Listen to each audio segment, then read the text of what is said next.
Hey guys, One Hit Wonder here for another edition of Plugged In Short Circuit. So, if you were paying attention last week, if you're a gamer, I guess that is, a big event happened, and that was, of course, E3, one of the biggest gaming conventions in the world, or I don't know. There's like two other ones that are pretty big as well, but E3 is definitely big. The other two big ones, I guess, is Gamescom and the Tokyo Game Show. But anyway, enough of that stuff. We are here to talk about E3 and what was announced and a whole bunch of other stuff in this edition of Short Circuit, which I like to call the E3 Extravaganza. Or something like that. Anyway, this is going to be a multi-part episode. I'm going to be running down all the different the press conferences that happened during E3 that actually happened right before the official E3 start date, and also we'll talk about E3 and whatever, but enough of that. Let's get to the press conferences. I'm going to be going in chronological order, starting from EA and ending with, I guess, Nintendo. Well, Nintendo, we'll get to that in a different video, but got my notes here. Let's get started, I guess, and I don't know why I hit that. So, let's start with EA. So, EA. Well, to start out, going into this, we were expecting some more information on Mass Effect Andromeda, the next installment in the Mass Effect series, after what was described as, I guess, Mass Effect 3 as an ending without any real choice, and you had three endings, but hey, it was the same ending. And oh, by the way, they had to make DLC to, well, not DLC per se, to kind of retcon the ending to make it make more sense, I guess. But enough of that drama. That's for another day, I guess. And it's already been described in detail by a bunch of other people and whatever.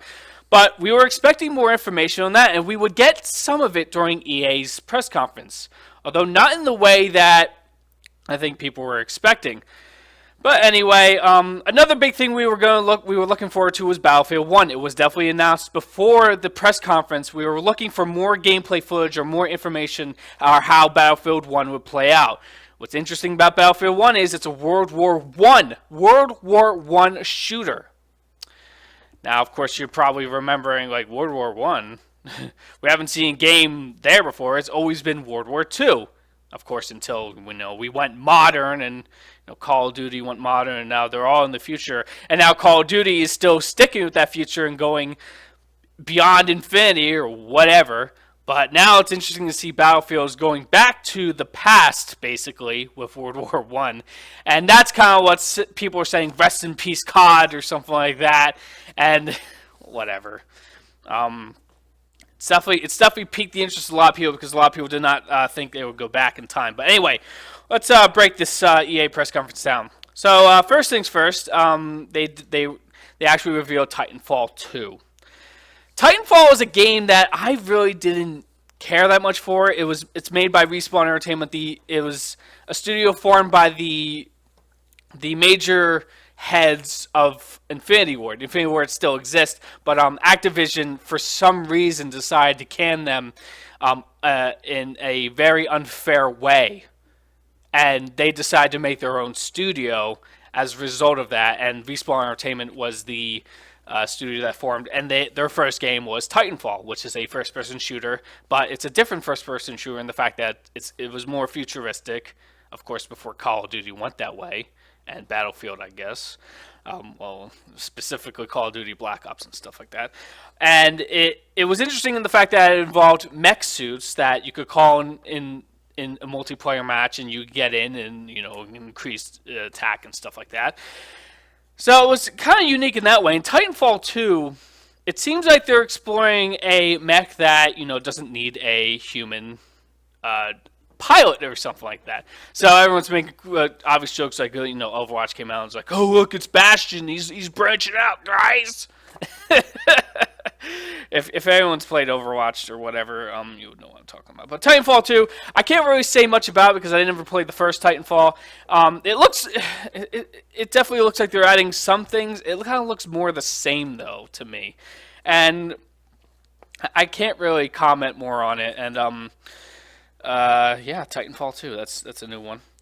Oh, I should mention that EA for some reason is like, wow, we got this convention here in LA, but guess what, guys? Guess what? We're simulcasting it in London. Wow, look at him over there in London at the same time.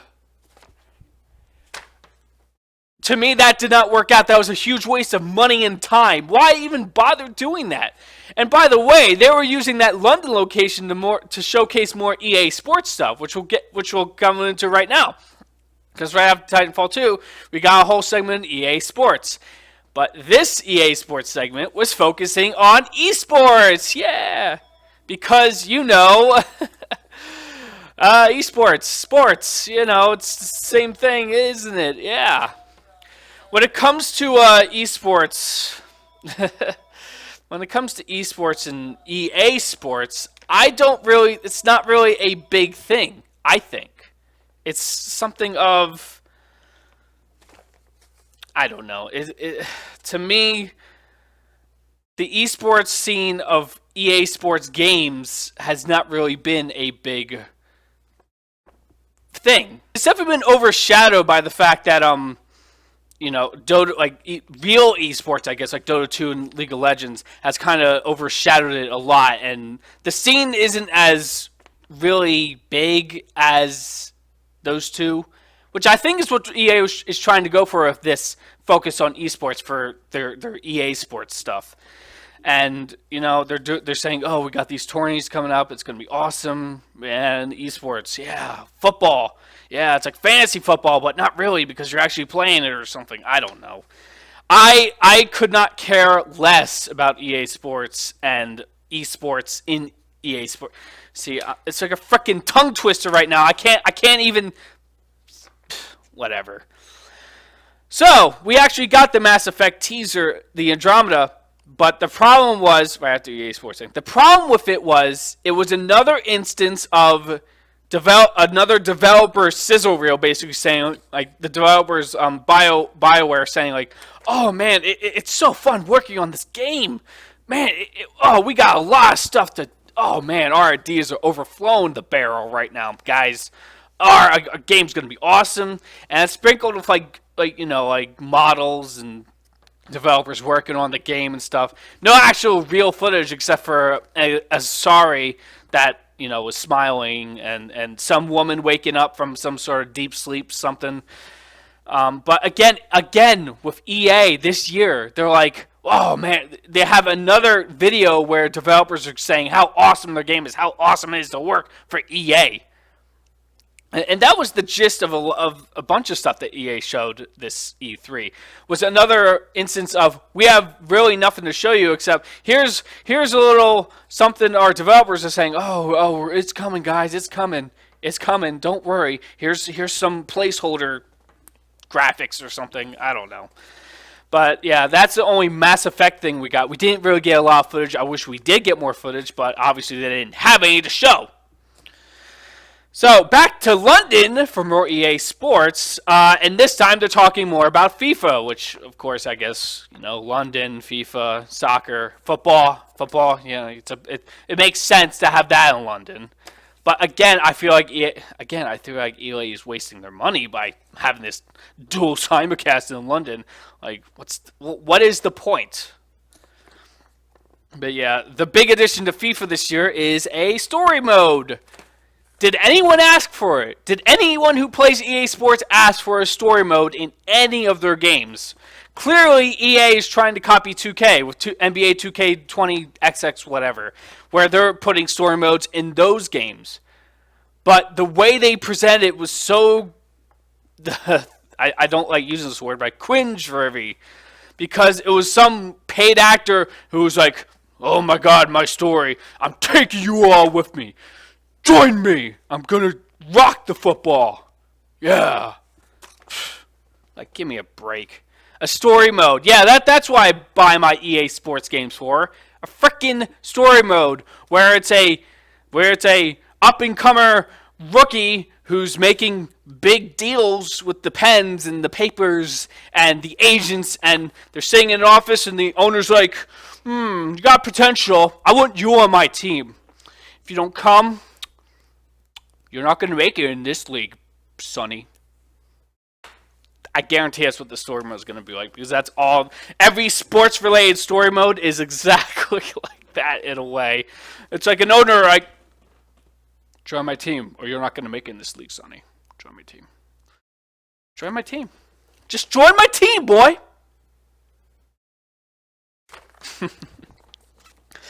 Anyway, getting away from that mess, I guess. Unravel 2 announced a sequel to a indie hit that EA has, and with that comes the announcement of the thing called EA Originals, which is EA's version of, say, Xbox ID, or ID at Xbox, whatever they want to call it, which is EA's version of an indie program to allow indie developers to make games for their studio, and this is the kind of label that it's going to fall under, EA Originals.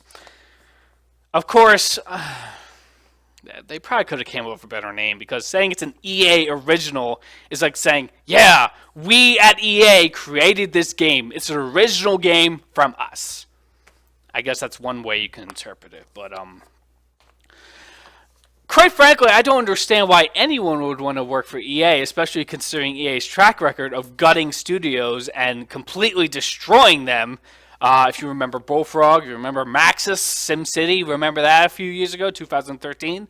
SimCity, the newest one that was crippled by Always Online that they said they needed. Don't get me wrong, EA is I kind of think they've tried to fix some of these things, but there's still no forgetting about some of the things they have done to these studios and some of the things they have done to these historic franchises that they've just completely gutted and definitely made some stupid business decisions doing that. So why indie studios would want to partner up with EA under this label is kind of confusing, unless they give them like absolute freedom or some sort of resources in that regard that are saying, hey, the good way outweighs the bad. I don't know. Along with that, a new indie game under this label called Fe, which is spelled F-E, was shown off. It looked pretty interesting. Definitely another artsy game. Indie studios and artsy games go hand in hand, apparently, these days. But it looked pretty good. I can't really say anything else other than, artsy and whatever. But anyway, the next segment, Star Wars games. Well, yeah, obviously everyone knows that EA has an exclusive partnership with Disney to be the exclusive publisher and developer of, exclusive publisher, I guess, of Star Wars licensed games. Much to the dismay of a lot of fans out there, both gaming fans and Star Wars fans again. But this was basically another Israel developer saying, oh man, what a great license, guys. We're making these awesome games. Oh man, they're so awesome. I love working for EA, guys. I love working for EA. And Disney. And Star Wars. That's pretty much the gist of the video, and they were announcing Battlefront. See, this is why I didn't understand. Were they announcing Battlefront 2, or was DICE saying, "Oh, it's still a season pass thing"? And of course, we all know that Battlefront was hampered by the fact that it had to be rushed out before Episode 7 premiered, and that's why it's so content light, and the season pass is so ridiculously overpriced. But okay, again, that's EA. In a nutshell, with some of their DLCs. Just too much of it. But it looks like DICE is still working on that. And it was also announced that Visceral Games was working on a Star Wars game. And also Respawn Entertainment, like I mentioned, the creators of Titanfall and Titanfall 2 have also been making a Star Wars game. But really no more details about that. Just saying that these games were in development by Visceral Games by Respawn. And finally, the show ended with a showing of Battlefield 1. The trailer they showed, it did have some gameplay, but it was definitely cut a lot. The way the trailer was cut and edited, it showed a little bit of gameplay, but it was kind of like it lacked context. It lacked like real whatever. The real bulk of this gameplay for Battlefield 1 did come, though. It was shown on stream, but it came after the press conference when a bunch of celebrities were playing it for first time, like a multiplayer as a pre-alpha thing. And that's where we got the bulk of the gameplay. And what I saw, it looked pretty fun. It looked fun. And granted, some of the players weren't doing a real good job. I mean, Snoop Dogg was there. You know, he wasn't really doing anything. He went like 0 for 10, kill death or whatever. And he's like, oh, I got a secret weapon. And then there's one point where he's got like a blunt in his mouth or something like that, or some sort of, I don't want to say weed. He's definitely had some sort of stick. And he's like, yeah, we can all assume what the heck that is. But anyway, other than celebrities, you know, sucking at Battlefield, I guess, it was still fun. It was still fun to watch that, though, and we got an idea what the game was going to be like, and it looks like it's going to be, you know, traditional Battlefield and whatever, and it looked fun. It looked fun, and the idea of Zeppelins all around World War One, historic realness. I don't know. Some things didn't look too like historically accurate, saying like, you know, like all these like submachine guns and stuff like that. It's probably experimental. I don't know. But that was EA's press conference, and let me say, it was probably the worst of the bunch. Yeah, it was. It did have a few good moments like Battlefield 1 and the Titanfall 2 stuff. But out of all the press conferences that were shown, EA was probably the worst. I would probably say PC Gaming Show did. We'll get to that later, but it had PC Gaming Show did have a vast improvement, but that was probably like the second worst, I guess. But thankfully, EA went first. It was probably the worst press conference of the bunch, just because of the fact that they didn't really show much of anything. And again, they've relied on these videos of developers saying how much they love working on the game, how much they love working on EA, how much they love getting a chance to make a Star Wars game or a Mass Effect game or something. Like, it as a consumer, that doesn't tell me anything. Yeah, I know you love it. I know you're hard at work at it. You're developing the game. It's a game. It takes time. I know. But as a consumer, I want to see footage of the game. Especially Mass Effect, since it's been worked on for the last couple of years. I expect some sort of footage from it instead of pre-rendered cutscenes. But maybe as investors, it's better looking. But I don't know. Not the best showing from EA, but you can't win. You can't get them all, I guess. So, on our way to Bethesda. Bethesda! I did it again, didn't I?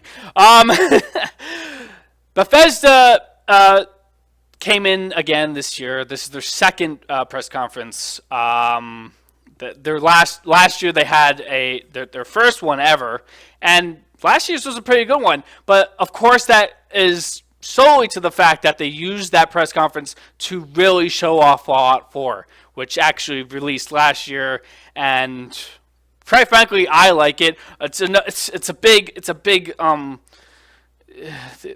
there's a big split between people who like it, people who hate it, saying, "Ooh, it's not a Fallout game, it's not an RPG." Whatever. I still like it. I don't know. I guess it doesn't take much to impress me when it comes to video games, but well, that doesn't mean I completely love every video game. I definitely hate some, but whatever. So Bethesda, this is their second crack at press conference, and of course they don't have Fallout 4 to rely on this year, so they had to rely on other things. Of course, they can talk about Doom as well, because that recently was released last month, and it was released to great reviews of the single player. The multiplayer, not so much. But it was still a great revival of Doom and an awesome, refreshing single player FPS experience, which is something that's severely lacking in the marketplace these days. But anyway, let's get into it. So, in terms of what was announced, the first game was actually a very big surprise to me, and I think a lot of people. They announced a new Quake game, Quake Champions. For people who don't know, Quake is a very well known arena shooter. Really coming up to dominance in the 90s. It definitely was a legendary FPS that kind of launched the whole competitive FPS landscape or something like that, especially of arena shooters, which of course arena shooters are defined by fast-paced gunplay, just having weapons on the battlefield and picking them up and using them, and it's just all around fast-paced FPS action, and it's always fun. Now I was kind of on board with it, and I was like, yeah, great, another Quake game. But then there were some kind of things that worried me a little, and that was the fact that they were saying, oh, this Quake game's going to have heroes that have a whole bunch of different abilities and stuff. Like, what? Wait, repeat that again? Quake has never been about heroes that have different abilities, unless there's maybe a version I've never played before. And granted, with all due respect, I haven't played a lot of Quake before, so I may be a little ignorant on the situation. But I know for a fact it was definitely not about heroes and hero abilities and characters that played different play styles. Are they trying to make this into an Overwatch killer? Or an Overwatch competitor? That's not how arena shooters are like. No one player has a special ability over another. They didn't have characters that have different abilities. You are all the same character, playing on the same field, trying to get the same weapons, trying to take out your other enemies. There was never different heroes that, one of them has like a grenade launcher, one of them has a rocket launcher, or one of them has a grappling hook or something like that. It's definitely. Are you trying to make a team-based shooter, or are you trying to make an arena shooter here, Bethesda or id or whatever? That's my only concern with Quake, is what they are exactly doing with it. If it's going to be a Overwatch type game or a Team Fortress 2 type game, granted though that Team Fortress 2 was definitely a modded version of Quake, was definitely an inspiration to Team Fortress. In general, or that's how Team Fortress got started, I believe, from what I hear. So, I was excited to hear that, but kind of wary on how they're approaching this and whether or not it's going to be an actual Quake arena shooter, or if it's going to be more of a hero-based shooter or team-based shooter like Team Fortress 2 or Overwatch. So after that, we got the Elder Scrolls Legends card game. Now, here's a trend that I saw at this E3. And it had to do with card games. Obviously, it seems like they're trying to steal some of the thunder from Blizzard, because Hearthstone, their digital trading card game, has been a huge, tremendous success since it launched a few years ago. And it is still played by thousands of people, and it's still really, really addicting. So it seems Bethesda is taking a crack at that. And so is CD Projekt Red with their Witcher 3 card game, Gwent, which was, one of the big mini games of Witcher 3, or in the Witcher series. So I can't really speak about this Elder Scrolls Legend card game, but it just seems like a cash grab it seems like them trying to compete with Blizzard, trying to get into this digital card game thing that Blizzard has obviously had a lot of success with. And I'm not exactly sure I'm thrilled with it, because it just... Give me another Elder Scrolls game, not a stinking card game. Anyway. So, Fallout 4 was at this Bethesda, and that's what we're getting into next. Todd Howard, he was in a little video saying, oh man, it's awesome, guys. Thank you so much for your support. And he basically detailed the next... Phase 2, I like to call it, of the Fallout 4 DLC, the Season Pass, which include 3 new pieces, and apparently these 3 new pieces are the last DLCs for Fallout 4. I'm not sure how I feel about that, but it includes the Contraption Maker Workshop mod, which is like the previous Workshop mod, where it adds more items for the settlement building and workshop stuff, and includes stuff like Rube Goldberg machines, conveyor belts, and all that stuff. Again, I don't really. It doesn't seem like it's going to be a big one. The next one is a create your own vault one, where you get an actual vault as a settlement, and you can create a vault. You can live in a vault. You can even become overseer and perform experiments on the denizens of that vault, apparently.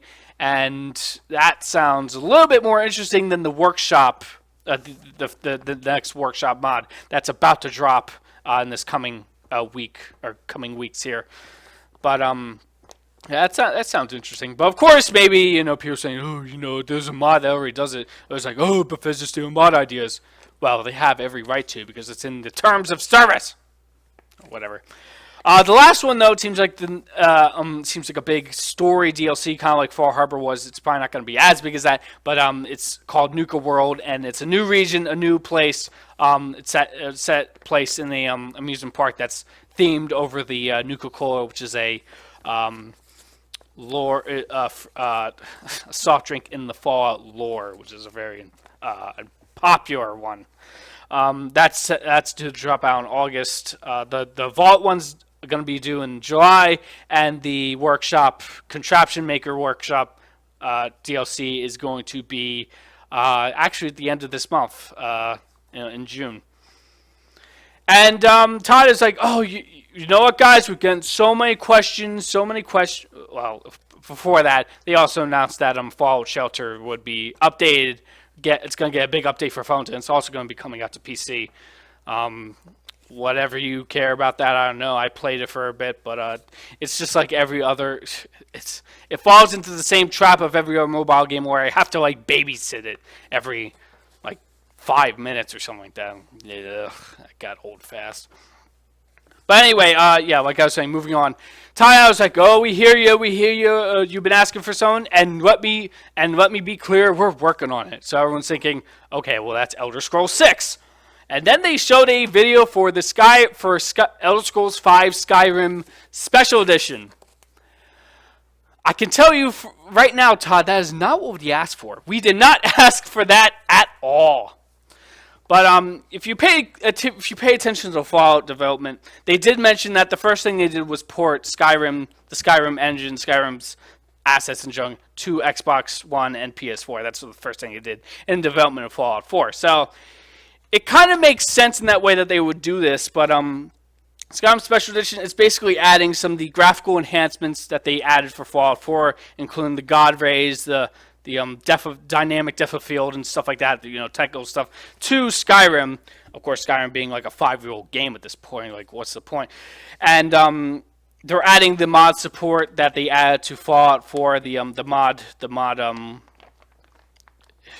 shop, I don't even know what to call it, store or something, to Skyrim, and that'll bring mods to the consoles finally. And it makes sense for Bethesda to kind of do this now, because they can use this mod thing for all their future online games now, and it just makes sense that they would make it for Skyrim now. Of course, they're making it for a new version of it, the special edition. But the problem I had with it initially was we were thinking it was only going to be on Xbox One and PS4. It is for those consoles, but it's also for PC. Now I was thinking, wait a minute. PC? You will not get a PC player to buy this. They already have the special edition. It's called PC version, but with mods. It already has mods. It has a big mod community. It has extensive mods. It's mods that you need the SKSE for, the Skyrim Scripted Center. And, that is the special edition. But guess what? Apparently, in a post conference interview, Todd Howard, who was at E3, he did say that the PC version, anyone who owns the PC version of Skyrim, whether it be Skyrim with all the DLC or Skyrim Legendary Edition, which is, basically if you own all the DLC, you will get this special edition upgrade for free when it drops in October. Which is definitely a very nice gesture, and frankly, it's the only way you're going to get PC people to pick this up or whatever. Now, a lot of people were hoping that the PC version will be 64-bit, and it will take advantage of extra RAM And I really hope it's 64-bit because, you know, you can get a lot more out of 64-bit than 32-bit. So, a very nice gesture, and we'll see if it does anything drastically when it comes out in October for PC. And, you know, if you want to buy it for Xbox One or PS4, go right ahead. You'll get your mod support. Or if you never played Skyrim before, I guess, on a console. Anyway, moving on. After that was a surprise announcement by Arcane Studios, the Houston development team, of Prey. Now you're probably thinking, this is Prey 2, the wrong thought to be canceled game. Well, everyone thought it was Prey 2. I thought it was Prey 2 too. 2 as well. But apparently it is not Prey 2. And it's not Prey 1. It is a completely different version of Prey. It's kind of a reboot, but it's not like Prey 1. You're no longer a bounty hunter. The idea behind a bounty hunter in some cyberpunk future society is completely gone. This is something else. What they described as a spiritual successor to System Shock 2, or System Shock 1 and 2. I haven't really followed the whole Prey stuff as much as some other people. I've never played Prey 1. I've never really followed the whole Prey development situation, so I can't really comment, but a lot of people are saying they're kind of split on the whole Prey thing. I don't know. I can't really talk about it, but anyway. Doom updates and DLC. I can't really comment on this either because I haven't really played Doom. It's getting some updates to Snap Map and DLC coming for the multiplayer. Again, I don't like that anymore. I don't like the idea of DLC for multiplayer if it's going to be paid because it's just going to segregate your player base. It's going to separate the map owners from the non-map owners. And let's be frank here. Let us be frank. One of the most hated aspects of Doom's entire game was the multiplayer. The single player has been getting rave reviews. It's getting the biggest accolades from the reviews.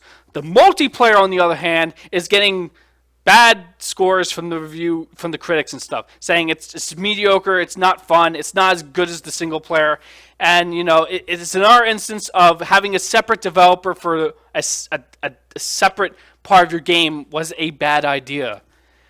It did not make the multiplayer. A different developer did. They outsourced it to a different developer, and that is why you have a lot of the reviewers saying the multiplayer just isn't as fun compared to the single player. And that's a dang shame, really. But yeah, just updates to that, and also they announced that the first week of the E3, the first level of the game would be released for free as a playable demo. Just get the idea with it. Next up, the Elder Scrolls 3, the Elder Scrolls Online, still going on. Obviously, I thought it was going to be a big waste of time or whatever. It's a stupid thing. Nobody wanted it. Nobody asked for it or whatever. But apparently people are still playing it, so I don't know. I never really played it. It is getting an expansion or update or DLC. I don't even know what the heck they're calling it. It's dealing with the Dark Brotherhood. Yeah, they just showed a trailer for that. They didn't really delve into anything new for it. Just saying, here's the Dark Brotherhood. They're in the game now. Yippee. Oh, and they also said something about Tamriel Unbound or something, where factions don't even matter. You can play with anyone, anywhere, no matter what side you're on or something. So let's just break the lore even more, I guess. I don't know. Anyway, I don't really have much to say about that. Fallout 4 on HTC Vive and Bethesda VR.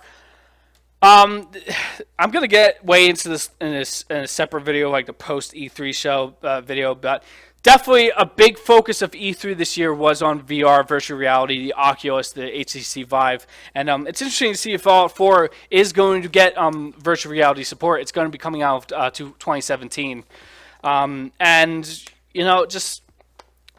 I definitely have a lot to say about this virtual reality stuff at E3, but I want to get to that later on. But they did announce Fallout 4 for that, for coming to a virtual reality in the year. They ended their show with Dishonored 2, which everyone knew was coming out because it was announced last year. They definitely had a long focus on that. That was kind of like Bethesda's Fallout 4 for this year in terms of like the coverage it got. It got like a long extended developer commentary and stuff like that, and we got a look into this new area of in the world, and both protagonist voices, time and junk like that. It looked like more of the same, and that's not a bad thing to me. It definitely adds some stuff, and it's a lot of the same, but that's kind of a good thing because Dishonored was a great game. I liked Dishonored 1, and Dishonored 2 seems to be expanding that even more, and it looks like it's going to be fun, and I can't wait to play it eventually. But that's Bethesda's... I keep hitting that. That's Bethesda's press conference. Even though they didn't have Fallout 4 or any Fallout stuff to talk about, it was still a good conference. I still liked what I saw there, especially... I definitely wanted to see what they have planned for Fallout 4 DLC. I am kind of disappointed it's ending with Nuka World.